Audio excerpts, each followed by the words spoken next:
Merci. Différemment à ce qu'on vient de dire, je n'ai pas choisi ce titre. C'est un titre qui m'a été non pas imposé, mais enfin c'était quelque chose à quoi réfléchir. Donc mission impossible. Une mission presque impossible pour ainsi dire. Vous l'entendrez prochainement. Et je suis très étonné de le faire comme premier, parce que c'est toujours janvier. Bonne année à tout le monde. Meilleurs vœux. Le dernier orateur, lors d'une telle journée d'études, bien, c'est une tâche difficile parce que tout a été dit et j'essaie de tout de même d'être original dans ce sens que je veux parler tout d'abord d'un dossier d'un client que j'ai traité la semaine passée, que j'ai défendu devant la Chambre du Conseil et qui a trait aux différents problèmes qui ont été décrits dans le rapport excellent d'ailleurs. Après quoi, j'aimerais en venir à des conclusions. Il s'agit d'un Albanais, une nationalité qui est assez populaire au niveau de l'Office des étrangers, qui a été détenu dans un centre fermé. Il est arrivé en 2000, il a 22 ans maintenant. Ça fait 16 ans qu'il est en Belgique. La demande d'asile de ses parents a été refusée. En 2006, d'après l'article 9, troisième trait, bis a été introduit ou réintroduit. Ils ont alors reçu la permission de rester, mais pour cette personne, pas de décision a été prise parce que en 2010, il avait été jugé, condamné pour des faits de drogue, mais en fait, c'était une punition ou une peine avec sursis. Et cette décision lui a été faite qu'en avril 2016, donc 10 ans après la demande d'asile par les parents. En avril 2016, depuis 2 ans, il vit ensemble avec une dame allemande qui, elle, est évidemment légalement sur notre territoire. Et il dit, bon, nous n'aurons pas de permis, donc nous allons essayer d'obtenir un permis et ils introduisent à la commune une demande de mariage.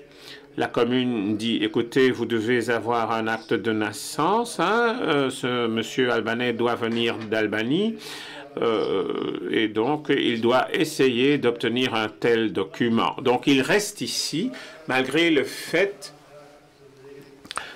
qu'on lui ait refusé d'abord quelque chose sur base de l'article 9.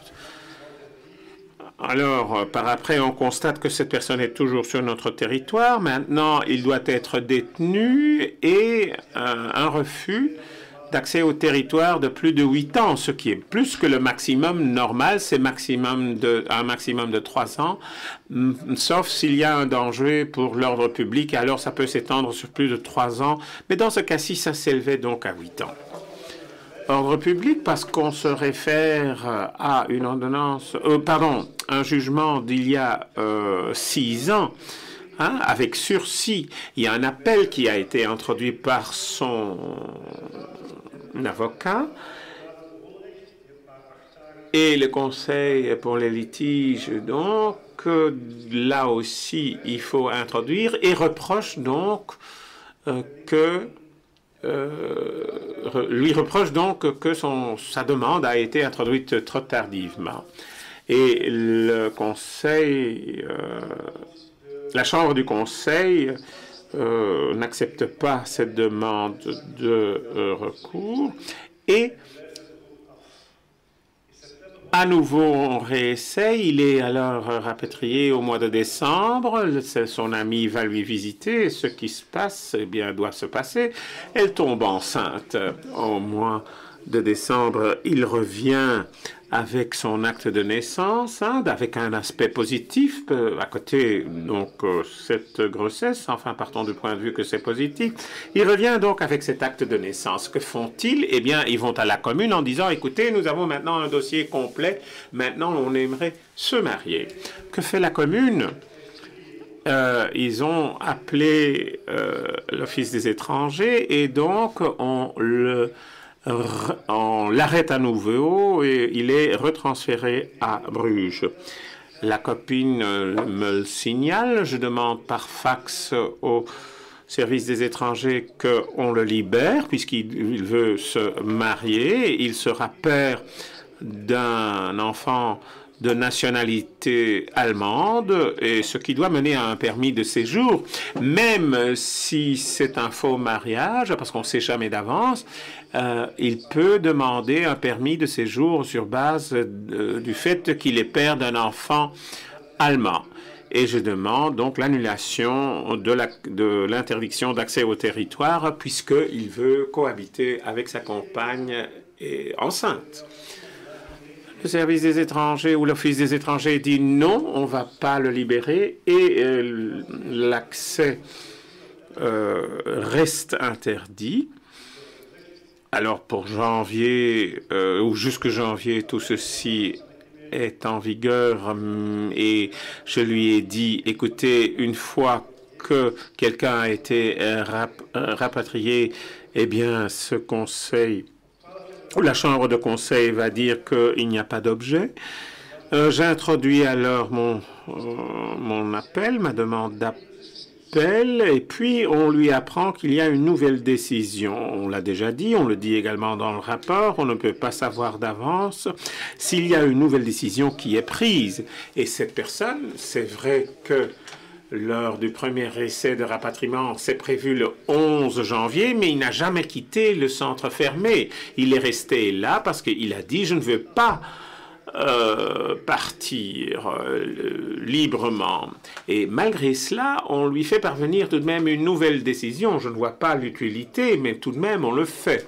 Ceci a deux conséquences. Tout d'abord, le délai de 2 mois commence à courir à partir le jour 0 et mon appel est sans objet parce que donc je n'ai pas d'appel contre la première décision que j'ai introduite maintenant qui a été statuée devant la Chambre du Conseil mercredi passé. J'avais une requête assez élargie de 9 pages. On n'a pas vérifié s'il n'y avait pas d'autres mesures qui ne devait être appliqué et cela doit se faire d'après la directive de retour qui a été transposée. Deuxièmement, j'ai dit qu'il y a une vie de famille. Il cohabite 2 ans avec sa famille, elle est enceinte, la commune atteste qu'ils ont introduit une demande de mariage. Quand on le rapatrie, eh bien, on interdit de mariage. Donc, on viole là un droit de l'homme. C'est l'article 12 du traité des droits de l'homme. Et donc, je me réfère à cela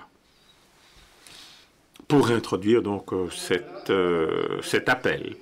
Alors, je reviens devant la Chambre du Conseil. J'ai l'impression que le président écoute mon plaidoyer. Alors, il demande au procureur son avis. Et le procureur, malgré mon plaidoyer exhaustif et ma requête, le procureur dit « Ben, écoutez, cet homme a déjà été rapatrié et ne se situe pas en Belgique de façon illégale. Donc, sa détention est légale. » Et il se limite à ça.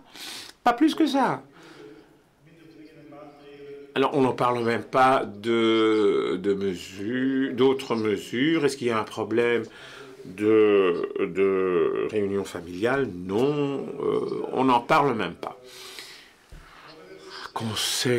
Chambre du Conseil, alors on me dit, bon, on va prendre une décision dans une demi-heure. J'ai mon cabinet à Bruxelles, donc j'attends. Et le président dit, on libère cette personne, parce que j'ai dit presque impossible, même si c'est pas facile, l'homme a tout de même été libéré. Le parquet introduit un appel. Et donc, cet homme demeurera détenu, parce que ça aussi c'est difficile à comprendre, parce que les gens entendent, bon, je serai libéré, mais parce qu'il y a cet appel, il doit rester dans ce centre fermé et en dehors des 15 jours, donc la semaine prochaine, la décision finale sera prise et j'attends toujours. Je crois qu'un tel dossier illustre très bien ce qui peut se passer. Hein?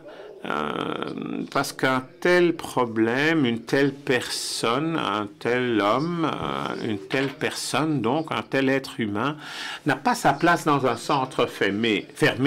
Bon, il a été jugé au niveau pénal il y a 6 ans, mais avec sursis, ce n'est pas un danger actuel. Il a tout de même une vie de famille réelle. Il fait officialiser cela avec un mariage, donc il ne devrait pas être dans un centre fermé.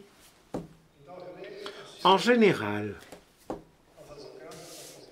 si en tant qu'avocat on est confronté à quelqu'un qui est détenu dans un centre fermé, hein, Selma l'a déjà dit ce matin, je ne sais pas si elle est encore là, je ne la vois plus, mais donc on peut choisir entre 2 appels, un appel auprès du Conseil des litiges pour étrangers ou bien pour la Chambre du Conseil et décider quel choisir, c'est assez difficile parce qu'il y a, comme ça a été dit, ce sont 2 décisions dans une page. Un, il faut quitter le territoire et deuxièmement, vous serez détenu. Alors bon, il faut nuancer ce que vient de dire Selma. Hein, vous voyez que les avocats comme les psychiatres ne s'entendent jamais. Mais il est clair, malgré tout, que le Conseil des litiges n'est que compétent pour se prononcer sur la légalité de cet ordre et non pas la privation de liberté. Donc, la Chambre du Conseil peut se prononcer sur les 2. Parce qu'on peut dire, bon, être détenu, c'est légal, cela dépend de l'ordre, et si l'ordre est illégal, alors évidemment, le fait qu'on ait été détenu également, parce que cette forme de détention est basée sur cet ordre. Donc là, la Chambre du Conseil peut se décider sur les 2. Donc, je ne vais pas entrer dans le détail, mais pour un avocat, c'est très difficile de constater ou de choisir pour voir quelles sont maintenant les opportunités les plus réelles pour que cet ordre soit annulé ou suspendu. Parfois, c'est la Chambre du Conseil et parfois, c'est le Conseil des litiges. Maintenant, on peut se dire, et puis pourquoi faire tout cela ensemble, hein, donner cette compétence à un tribunal, comme le disait Selma ce matin, je l'aimerais moi aussi, mais juridiquement parlant, aujourd'hui, c'est quasiment impossible. Parce que, et je vais vous essayer d'expliquer cela, dans la Constitution, il y a des droits civils et des droits politiques. Vous connaissez peut-être cette distinction entre les 2. Hein, le séjour d'un étranger, eh bien, c'est un droit politique. Mais la liberté de la personne, c'est un droit civil. La Constitution stipule que tous les problèmes, tous les litiges concernant le droit civil doivent être clarifiés par un tribunal dit ordinaire. Mais le Conseil des litiges des étrangers n'est pas un tribunal normal. Donc, en d'autres termes, au niveau constitutionnel, ceci ne peut pas ressortir de ce Conseil. Donc, moi, je suis pour que là, tout soit décidé, mais au niveau constitutionnel, ce n'est pas possible. Voilà le problème. C'est un peu la reconnaissance en tant qu'apatride. Hein? C'est ni le Conseil, ni quelqu'un d'autre qui est responsable. Maintenant, il y a un nouveau projet du ministre de la Justice, Potpourri 5. C'est un projet de loi d'à peu près 500 pages. Donc, pour nous, c'est difficile de faire le suivi. Mais dans ce projet de loi, le ministre de la Justice dit: nous allons essayer de ne pas traiter ces reconnaissances d'apatride dans un tribunal de première instance avec une majorité de juges qui ne sont pas intéressés ni connaisseurs, mais on va faire juger cela par les cours d'appel. Il y en a 5 en Belgique.